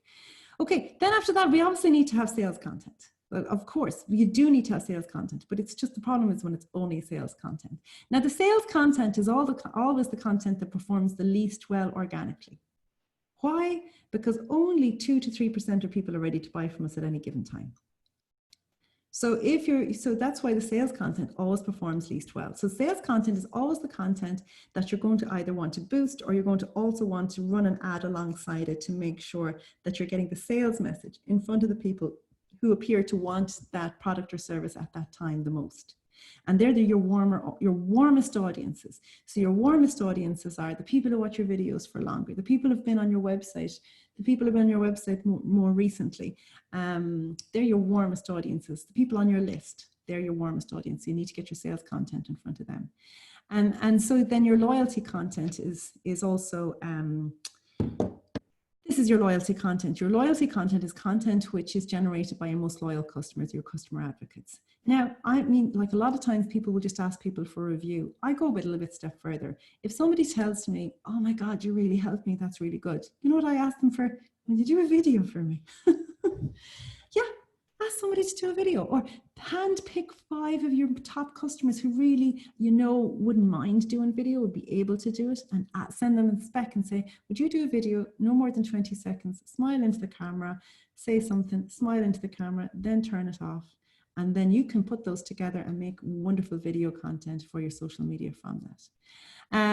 Okay, and so that's the social media, and that leads me into the advertising, because when you're planning your social media campaigns, you need to have the content. Can you see now how you need to have the content to drive the sales? Okay, and so where's this with the social media ads there? Okay, and what I really like about Facebook, in particular, I think Facebook is the strongest platform in terms of ads. There's no one that comes close to it in terms of the level of sophisticated targeting that you can get. Now you can do the LinkedIn ads and Twitter ads as well, but for me, the Facebook's the place to be in terms of functionality. Now, what I love is you can do the first level targeting. So for example, you can target people based on their demographics. And that is just your very simple first level targeting. If you are only targeting people based on their demographics, you need to do some training on custom audiences within Facebook ads. I'm actually running a summer series of Facebook ads training. Check out on my website, you can get the playback of them there. But the first level targeting is something like targeting. So for example, 10,000 people are having a birthday in August in Louth and Meath. So I just did some playing around with Facebook yesterday. So 10,000 people are having a birthday next month in the counties of Louth and Meath. Okay, then I just had a little bit more fun. I went 2,500 people in Ireland are turning 50 next month. Okay, and 3,900 of them are turning 40 in August. So this is the level of targeting that you can do just by targeting people based on their demographics. 29,000 people living in Louth and Meath are interested in mindfulness. Again, I was just throwing out examples myself, and then I ran out of ideas. But in terms of the first level targeting that's your first level targeting is just targeting people on their age, on their location, or where they're traveling, or if they're living or traveling in an area, on their interests. You can target people based, let's say, on their job title or their interests or their stage in life. Okay, that's the first level targeting, but that's just the beginning. That is absolutely just the beginning. What you want to be doing is then thinking about the remarketing. So it's all about the remarketing. And so again, in order to get this to work, if you're using Twitter ads, get that website tag on your website. I know we looked at only 15% of people had these tags installed. If you're using LinkedIn ads, make sure the insight tag is on your website. And why is this stuck on me? If you're using Facebook ads, make sure that Facebook pixel is on your website. So when it comes to remarketing, it enables you to create audiences of website visitors. You can also upload your customer lists and create audiences of people already on your list. They're a really warm customer, so you can send them an email and then follow them around on social media for a few days till they convert. The video viewer ones, as I said, is unique to Facebook and Instagram. So if people are watching your videos, you can create an audience of those, and you can build that audience up over time as well, which is really important. And so here's the thing for you. If anybody here regularly podcasts, why not turn that podcast, get a video of it, and then put the video out on social media as well as just on podcast, because then you got that wonderful opportunity to remarket. And if you are going to do a video, again, just be mindful that LinkedIn is 10 minutes maximum. Engagement, here's another lovely audience you can create on Facebook and Instagram. One of my favorites. So if you've been spending a lot of money on ads, you can create an audience of people who've engaged with any post or ad on Facebook and Instagram in the last year. So that can be a lovely audience as well to create a nice warm audience. Okay, so poll number 2. So there's 3 questions I'm going to ask you. What social media channels are you using? So you can select more than one of the options. What social media platforms bring you the most business? You can only select one. And then, are you using remarketing techniques? So I hopefully have explained enough what remarketing techniques are. And I just want you to just let me know if you're using them or not. So if you're just really interested, so I'm going to stop share. And then while I'm launching the poll, I'll just give Shona the opportunity to. Now, so we'll just launch that. Okay. And we have a couple of questions and comments and stuff coming in at the moment. So Brian Hurley just asked earlier on, do paid ads work well for niche specialist services and products, or is there a better or another way of ensuring you're at the top of the search results? Do paid ads, sorry, so just say that again to me. Yeah, no problem. Do paid ads work well for niche or specialist services and products, or is there a better way? Yeah, so if it's it obviously depends. Just, I presume he means Google ads. Like they can work very well, especially if you're lucky enough that there's not many other people bidding on the same phrases. Then you can be really lucky and run your Google ads for very little cost per click. So yes, I would absolutely look at paid ads there, because if it means that you're top of the search results today, that's a good thing, as long as your website's ready to convert them. So if it's very niche as well, yeah, you can do things like run webinars or, set up a private group, let's say on Facebook, so that you can build a community of people who are all interested in the same niche. So what social media channels? So 76% of those who've responded. So keep answering there, guys. We have nearly 50 people answered out of 82. So 76% are using Facebook, 43% are using Instagram, 71% are using LinkedIn, and 38% are using Twitter. So what social media platforms bring you the most business? So Facebook, yeah, never surprises me. Between Facebook and LinkedIn, obviously that's sector specific as well. And are you using? No, yeah. So 46% are saying that they don't, and 35% are saying that they don't know. So again, I hope that one of the key takeaways from today is that you know that remarketing is there. First level targeting, second level targeting, third level targeting, and that's when we talk about building a funnel, that's what it means. So I hope I've explained that for you today, and that you can see where it all just fits into the puzzle, because that is when you get social media campaigns which really work and which really deliver sales and deliver business, is that when you're thinking about it strategically like that. So the last thing we do is go on and sell to a cold audience of people who are just targeting based on their demographic. So don't do that, because you'll waste your money. Okay, so that's good. So yeah, those stats haven't changed. So that's very interesting. Any other questions or comments there, Shona, before I move on? There's some great comments here. So Stephen Nocton was just saying that the Facebook pixel, he set it up on his website as you were talking, and he used Squarespace, and he said it's that easy and it's a great tip. Thanks a million. Here's the thing I'm going to say to you. So what's the guy's name? Stephen, is it?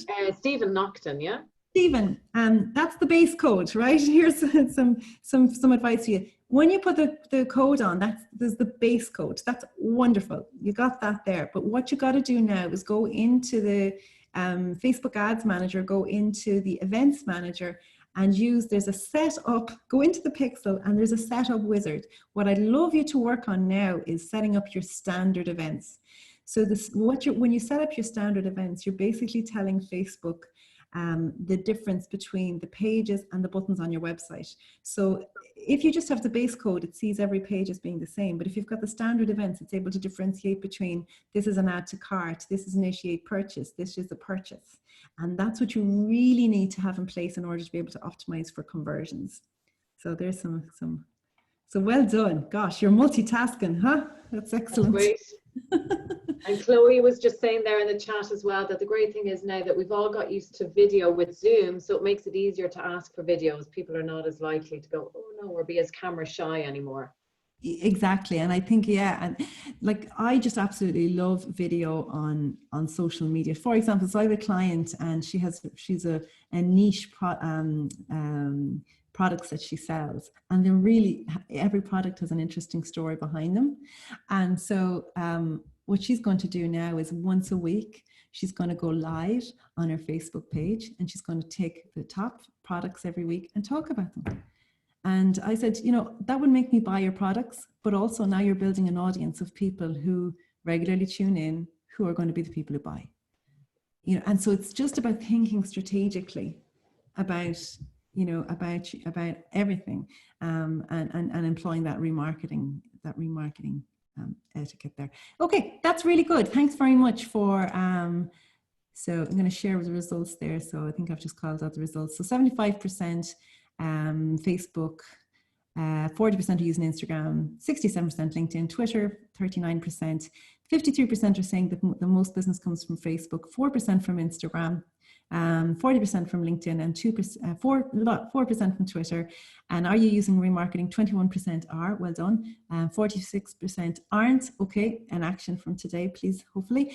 And then 33% don't know. So if you don't know, I know, because you might not be the person who does it within your organization. It's a question to ask following today's training. Okay, so let me go back to my training. So okay, so that was my poll number 2. Okay, so now email marketing. So another thing which actually always surprises me, well, not always, surprises me a lot of the time, is that I can be talking to people who have e-commerce stores, or businesses that have been in operation for years and years and years. And so my question is, how many people on your list? And they're like, oh, I don't have them. Now, your list, your existing customers, depending obviously on your industry and what you're selling, but your existing customers are 6 to 7 times more likely to repeat business with you in the future if they like what you do. So especially if you're selling products, e-commerce products, if you're selling online, or if you've, you know, even selling training courses and people continue to need training, that you need to build up your list, because you own your list. You don't own your social media channels. You don't own the audiences and the remarketing audiences that you create on social media. You do own your website, but you don't really have any control over Google Ads or any of that. But you own your list, and you have control over what you do with your list. So your list should be, your goal, depending on your business, should be to grow your list, because your list is what you can use to generate sales instantly. Okay, so your email list is really, really, really important, and it's something that you grow over time. So again, so we're just looking at the pieces of the puzzle here. So your website's in the middle here. So your website's got to be ready to convert people. You optimize your website for search, so you're bringing in organic, which is free traffic, which is relevant to your business. You pay to get to the top of the results for really specific phrases that are going to lead to sales. You use social media to build warm remarketing audiences. You use social media ads to remarket to those audiences. And then sometimes you're using even your social media ads just to grow your list, because your list is what you own, and you can control when you go to your list, and you drive your list, obviously, back to your website. So here's some ideas for lead magnets. So 17 ideas for lead magnets, a bit of overkill. So you may want to go through these in your own time, but depending on your business, you should be thinking of ways. Sometimes running an ad, you don't want to just to sell to somebody, but you might want to do is maybe get them on your list and bring them through a sequence of emails and then sell to them. So here's some ideas for growing your list. You could do a video tutorial. You could say, if you want to watch this video tutorial, you can use Wistia. Anyone use Wistia? It's expensive, but you can put like a turnstile on Wistia. So that means if somebody wants to watch the video, they have to give their email address in order to watch the video. And then obviously GDPR compliant, you give them a reason. Don't say join our newsletter, because nobody wants to join a newsletter. But you could say, if you wanted to get, you know, more tutorials or hear about my special offers, whatever it is, gives them an incentive to want to tick the GDPR box so that they get on your list. Let's say you have an ebook. So let's say you have a little ebook, and again, this ebook could be about 20 pages long, and you could have it in a little A5 format. You could put it together, get your graphic designer to make it look pretty, brand it with all your branding, show your knowledge, position yourself as an expert, and use that to grow your list. Again, you could do a survey, and you could invite people to participate in the survey and say, I'll let you know what the results are after the survey as well, if just tick the box to be on my list. Cheat sheet, again, it's just another word for insightful tips or lists of mistakes to avoid, or insights, secrets, or scripts, or any of that. Worksheets and workbook. A workbook can be a really handy thing because people can work through it and fill it out, and if it helps them out and positions you as an expert, can be a really good thing. Demos and tutorials. Again, quizzes, audio downloads, again, if you're doing a podcast, printables, again, tracking sheets, reminders, daily planners, that kind of thing. Webinar, again, so again, get people to register on Zoom or Easy Webinar, or whatever it is that you're using. If you've written a book, why not give away the first chapter? Because if people like it, then they may buy the rest of the book. The same with if you're launching a course, you could give away the first module. You could do a challenge, again, and email people at the challenge. You can set that up to work automatically with sequences of emails, and you can do that on the likes of MailChimp, or Active Campaign is also really good. A swipe file, again, you can run actually contests. I actually don't like, I'm allergic to doing competitions, because I think sometimes you attract the wrong people who just want to win competitions, not necessarily interested in buying from you. You could do a virtual summit or conference, or you could just even outline a case study. So these are just ideas that you can use, and you'll be getting, I'll send on the handouts to Linda and Shona after this. So again, if you wanted to look down through these and see if there's anything that's going to help you to create, to start growing your list. So email marketing is really, it's low cost. Again, it's if you're using MailChimp, you can use the free version of MailChimp until your list grows over 2,000. You can then identify the really warm prospects from that list, and you can send them sales messages, or if you're recruiting somebody to join a program, or if you're just even you have an e-commerce store, and what you can say to people is, we'll give you first dibs on sales. So we'll 24 hours before we announce the sale on our social media platforms, we're going to let our list know about it, and we're going to give you a coupon code which is only valid for those 24 hours. And that's a really good way of generating sales, when you need to generate them. So again, you can deliver target messages, and you can drive revenue, and it's easy to measure. So that is it. So that is then how we use our social media, driving everything to the center, which is in our website. And then we're using Google organic search, Google ads, social media ads, and email to drive traffic to our website, or wherever we're going to convert to our customers. And obviously there are other sources as well. So PR and other is in there as well. And at the end of the day, what you got to do is measure the results. So if you've got Google Analytics on your website, you should be setting up your goals so you can see if people are buying from you, where are they coming from? Where is those sales coming from? You should be tracking the results within Google, within Facebook, in LinkedIn, within Twitter, wherever you're running ads. If you're running emails, again, tracking the results, tracking and see who's opening, who's converting, to measure the return on investment, so that you can tell when you're running your digital marketing campaigns what's working and what's not working. And so then what you need to do is go back to the beginning and look and see what your SMART goals were, and say at the end of the campaign, what did we do? What did we achieve? Did we achieve the set goals? If we did, what worked? What didn't work? Do more of what working, stop doing what doesn't work.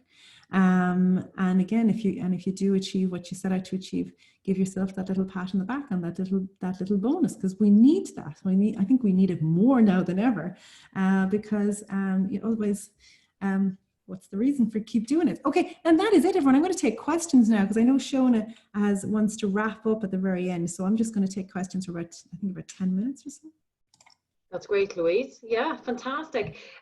So we have a couple of questions here, a couple of comments as well. So the first question from Laura Hendrick. So could I ask opinion of sites such as Etsy, am I saying that right, Shopify, etc., for small craft art businesses?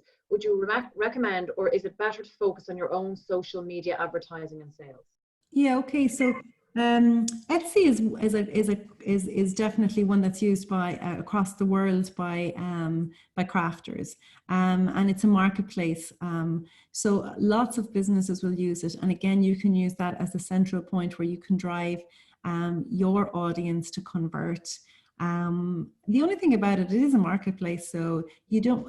One of the downsides could be if somebody gets sidetracked and then goes off to somebody else's Etsy store, maybe they don't buy from you. So, but at the same time, I know lots of businesses using Etsy and using it really, really effectively to drive sales on their business. Shopify is particularly good. Shopify is a really good platform, and I know it's one of the platforms that Facebook are working with. So they are now enhancing their shop, their Facebook shop. And now you have to be in the States yet in order to run the shop on Instagram. But that's coming. So again, it's one of the, if you look at this, like 10 platforms that they are working with, Shopify is one of them. And I know Shopify also have a customer service base that work remotely in Ireland, and they're pretty good as well. So yeah, I think Shopify is a really good platform to consider as well. So yeah, all of that, it's really good. And the difference is if you set up a Shopify shop, you know, you control the look and feel, the branding, the faceted search, the filters, the categories, the optimization for the search engines, the Google ads, all of that. And that's where it has the benefit over just having a Facebook shop. So when there is money, and hopefully your local enterprise office still has money, when there is money to set up an e-commerce store, I would say to you, go take it, go for it. And I'd also say, if you have a local developer who works with Shopify or one of those, you know, top platforms, sometimes it's really good just to outsource it, because, you know, sometimes you can waste an awful lot of time and money trying to figure stuff out yourself. Whereas if you just go to the professionals and pay for it, you can spend your time doing more strategic work. So if you've got 3,000 to spend, I would be saying to you, don't be trying to set up all the things yourself and getting stuck and spending days and days and days and days. Outsource it. It's only going to cost you a few €100 and you'll get $3,000 of a spend, and that could get you up and running a good bit down the road. And then maybe even this time next year, you might get to apply for another trading online voucher if the schemes are still ongoing. That's what I would do. That would be my advice. But for those of you who are in a local in an area where the funding has run out, keep your eye on the ball. I think it'll come back. If not, start selling on your Facebook shop right now, and don't wait, because I know even during the lockdown, like there was even like hair salons and beauty salons that had products on shelves that were going out of date. And I was like, get a Facebook shop up and running and get those out the door to your customers. Message them and say, you can buy them now on my shop. Because if they're not going to buy them from you, they're going to buy them from someone else. And you don't want them to form a new habit. You want them to come to you. Great, Louise, that's brilliant. Hopefully that helps Laura as well. So Carl Summers just says, Louise, this is fantastic, really getting a lot from this, and it's also reminding me of what I need to get on with in terms of video. So great, Carl, thanks for that. And Maura Byrne is saying she loves the SMART goals because they really work. So just backing up what you're saying there. Stephen knocked, and you can see that there. He came back and said, yes, boss, you'll get that sorted out with the Facebook, the website. And then also a couple of comments here. People talking about, Anthony is talking about using Vimeo. Someone else says they also use Vimeo, but it can be expensive. John H says he uses Vidyard. Is an alternative with some really nice features. I don't know what your comments might be, your thoughts might be on those, Louise. I must check. I don't know Vidyard. Yeah, so I used Wistia, but it's really, like, if you think Wistia is expensive or Vimeo is expensive, Wistia is like $100 a month. So it's quite expensive, but it had the functionality that I wanted, yeah, at the time.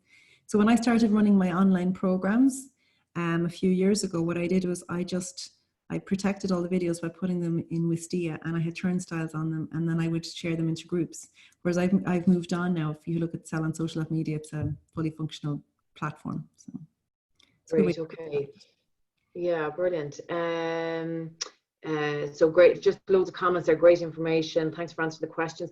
Any tips on producing professional looking videos or blogs?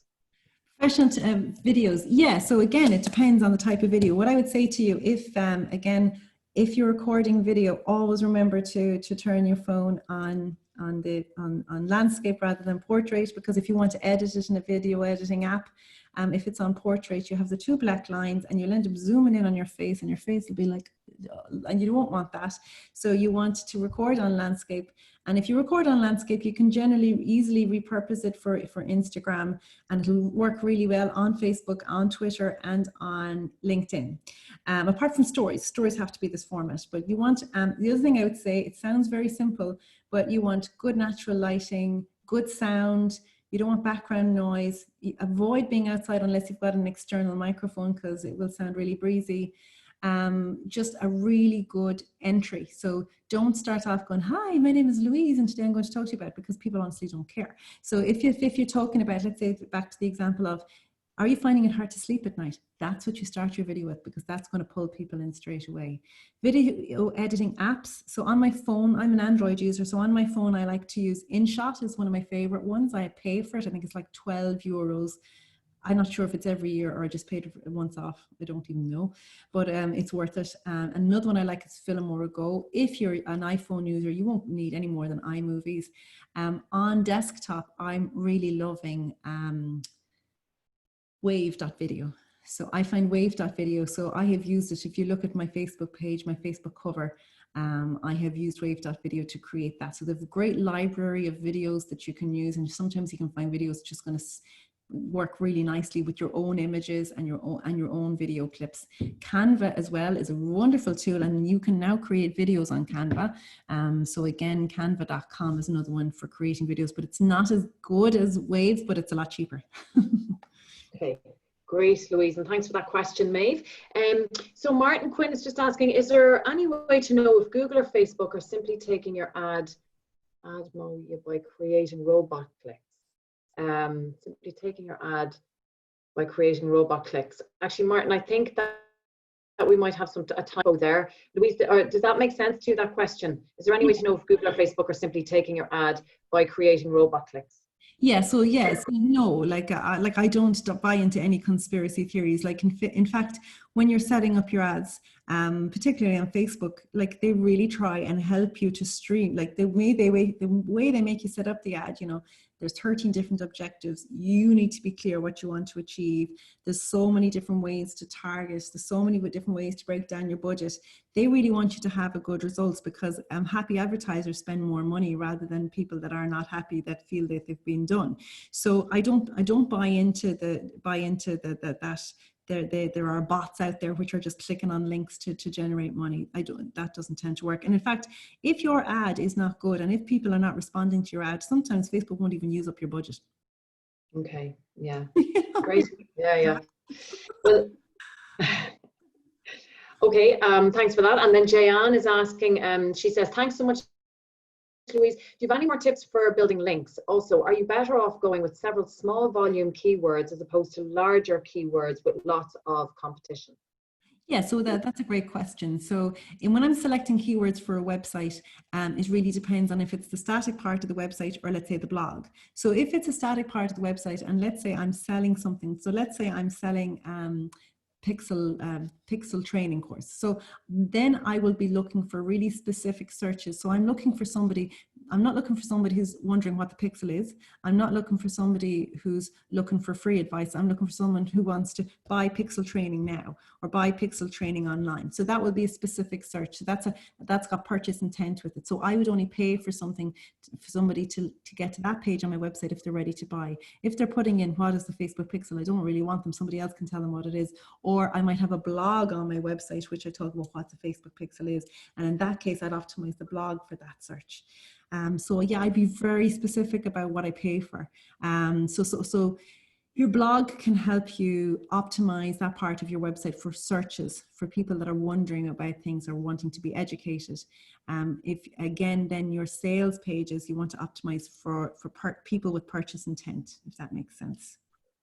And what was the other thing? Tips on building more links. So, say again.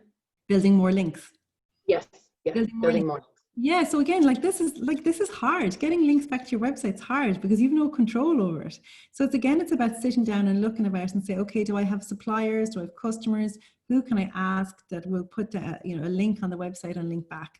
Maybe it's about looking to your local Chamber of Commerce. If you're a member, making sure that link is working. Maybe they have a guest blog. Maybe they have a blog where you can write an article and get a link back.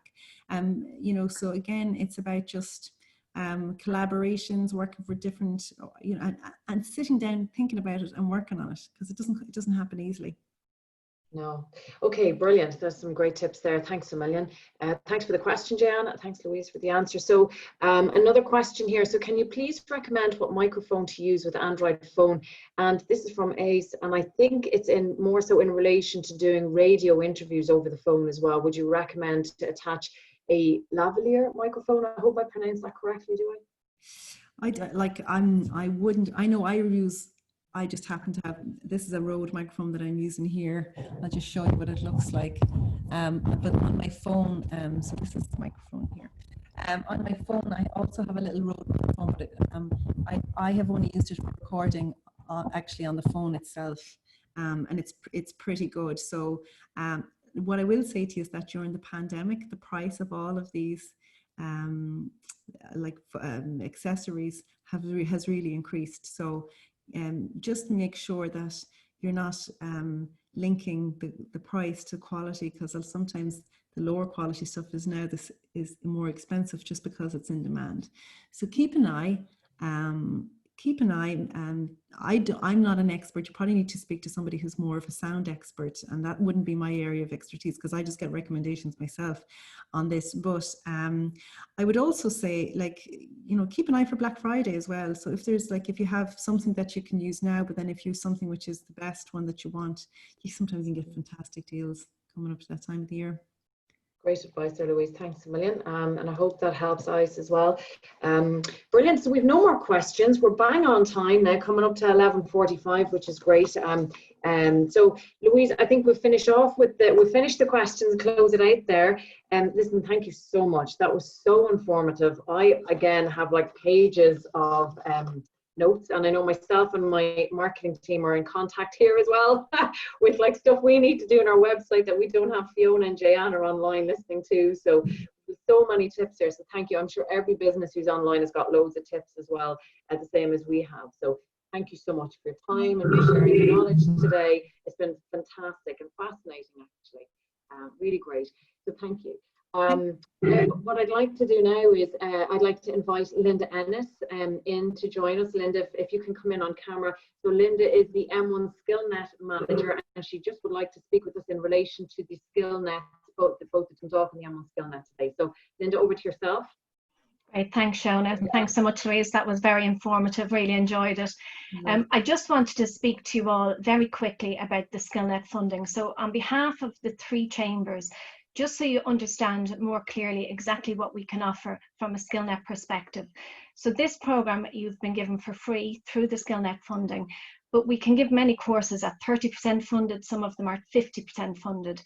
So just so you understand a little bit about the process of what myself as a SkillNet manager and Aidan, who's in Dundalk SkillNet, what we both have to do. Every year, come September, October, we apply for funding for the following year. And when we apply, we have to put forward an argument for the Northeast region. What do we need in the region? What is going to develop our businesses? What type of training is really going to be impactful and relevant? And we can't achieve that without the help of businesses out there. So we're going to send out a TNA, so a training needs analysis, just to ask for you to give us some information about what do you need next? Because they have just last week requested from us a call for extra funding for the region, but we have to put in a strong argument. So we won't get that money unless we can say, this is what we need, this is what our businesses need. And if you can support us and give us that information, then we can get the funding to support you. So it's really about us all working together in the region. So we'll send that out during the week. So I appreciate if you could fill it in and get it back to us. And thank you so much for joining us. Thanks, Shona.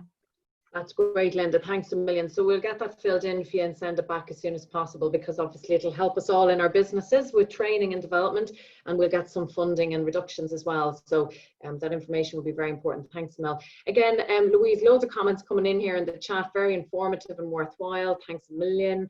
Great, really great insights and tips to our digital marketing. Thank you very much, Louise. I really enjoyed this morning, very clear and concise, and it has helped to really focus how to go forward. Costas, great presentation. Fantastic, fantastic comments coming in there, Louise. That's great. Paula McCall, who's the CEO for County Meath Chamber. Paula would like to come in now and say a word before we do the final close up. So Paula, can I ask you to switch on your camera and come in?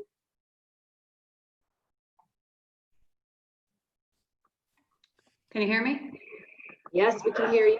Yeah, it's just saying that my the host stopped the camera. Yeah, okay, there we go. That's me. So yeah, listen, thanks. Just to reiterate, I suppose, Louise, I've just so thoroughly enjoyed this morning. As Shona rightly said, the feedback is it speaks volumes, but really enjoyed it. I started off by thinking, oh good God, I need to throw everything out and start again. But as you went through it all, realised and not just from our point of view, from the chamber, but also from the businesses on, just to be confident that probably most of what you're doing is fine. So little tweaks here and there. But thank you very much. So this is it. This is the fourth of our 4 series on our SME Recovery and Growth Programme. I don't like to say it's over because, as you know, and as Shona has reiterated over and over, the series is recorded. So we're going to be able to circulate the recordings to anyone who is registered, and I'll certainly be watching back, and that's a great resource to have to familiarise yourself, or if you feel you're having a down day, go back into the library and have a go at it again. The 3 chambers who collaborated to bring the series to you were Dundalk Chamber, Drogheda Chamber and District Chamber and Meath. And as you've heard it over and over, we worked with the SkillNet. So I just wanted to thank everybody on the team for the collaboration, and in particular the SkillNet managers, Aidan Callan in Dundalk and Linda in Drogheda, who've really put their shoulder to the wheel to make sure that the series was delivered throughout Louth and Meath. So our panel of experts, thanks to Brian Harney, who covered strategy in week 1, thanks to Brendan Binchy, who covered finance in week 2, Fergal Brofield took on innovation and creative thinking in a super presentation in week 3, and then Louise, what a way to finish on digital marketing. So I suppose in particular, again, Shona's sitting there smiling at me, and we all need to thank Shona, because Shona's done a huge job in facilitating, in allowing us to use the platform with Osborne, for your time, Shona, and for emceeing the entire event, and all the little glitches and things that go on in the background that none of your participants have seen, but have all been managed with that smile. So thanks, Shona. Thoroughly appreciate that. Yeah, just 2 things. Lost my camera today, Paula, didn't I? Just 2 things on from that came up about Meath, I suppose. The first one was about the online vouchers, and you're right, the comments are right in saying that Meath's online voucher scheme has closed. There were 354 applicants in total to the Meath LEO for the online trading vouchers. 211 were approved, and that's a total investment of 508,000. Of course, we're hoping the July stimulus will bring more funding for more vouchers, but at the minute it's closed because they're completely inundated with applications, and I got that verification from Lorna Cooney in the LEO just during the call. And the second thing that came up about Meath there was the collaboration that we had with Facebook, and we were so grateful for that in the county. Facebook are members of Meath Chamber, and they have a data centre in Clonee, and they granted Meath Chamber €250,000 to help businesses to pivot and adapt during the pandemic. It wasn't for Facebook itself, but it was for whatever the business needed. So we're thrilled to have gotten that funding out to 326 businesses, and that's a small financial grant. But aside from that, Facebook developed a series of online resources for businesses to help them to communicate with their customers, and they developed online webinars and specific COVID advice, and all of that resource is hosted on our website. So on countymeathchamber.ie, we have a section for COVID supports for business, and that links you through to where you can access that free resource from Facebook. We use all the social media platforms in Meath Chamber, and we represent over 400 businesses in the county. Now, what we would say there is, and just coming back to your point, Louise, it's so important that you have the different levels. We're not selling the chamber. What we're doing really is promoting business and helping them to promote themselves. You can't be, the more engagement you have, the more success all around. And I find, and you're right, Louise, in what you said, of course, when we feature our businesses and let others know what they do, we just get so much more interaction. Not every business owner is prepared to put their face in front of the camera, but you're right in what came in on the comments. COVID has forced us all to do things and to think outside the box and to get our, and who would have thought we'd be, you know, so much more confident with your face on the screen. So the network, all the chambers promote businesses in the region. We're a network of business. We're all here to work together. This is a fine example of how we can do it. And I'd just like to finish up by again thanking the chambers and thanking the panel of speakers. But most importantly, we had over 300 people register for this series. I think we had 340, something around that. I mean, there's no doubt we'll collaborate again as a bigger entity to bring training for a wider audience, and I look forward to that. So thank you all again. Great, Paula, thanks again for that.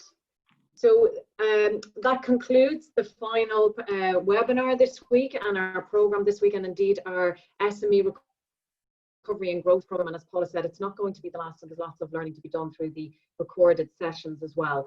It's been an absolute pleasure to be your host over the last 4 weeks.